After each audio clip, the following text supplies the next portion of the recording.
Nicolas Sarkozy et David Cameron en Libye pour une première visite historique après la chute de Kadhafi. Le président français et le Premier ministre britannique sont arrivés ce matin à Tripoli, dans une capitale placée sous haute sécurité.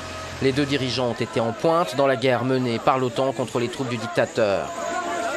Ils ont rencontré les deux principaux dirigeants du Conseil national de transition, Mustapha Abdel-Jalil, le président du CNT, et son numéro 2, Mahmoud Djibril. Nous avons en commun la Méditerranée, nous avons un destin en commun, et ce que nous sommes en train de construire, cela vaut pour la Libye, mais cela vaut pour tous les peuples arabes dans le monde qui voudront se libérer de leurs chaînes. La France et l'Europe sera à leur côté. David Cameron a tenu à saluer le courage des Libyens. Ce n'est pas notre révolution, c'est votre révolution.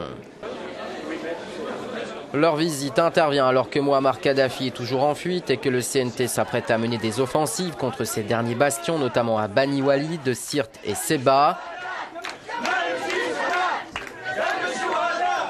Paris et Londres vont présenter demain aux Nations Unies une résolution visant à accélérer le déblocage des avoirs libyens. Les 4 hommes se sont aussi rendus dans un hôpital de Tripoli au chevet des blessés, des combattants du CNT et des civils. Ils devaient se rendre aussi à Benghazi, dans l'est du pays, le siège du CNT, et d'où est partie la rébellion à la mi-février.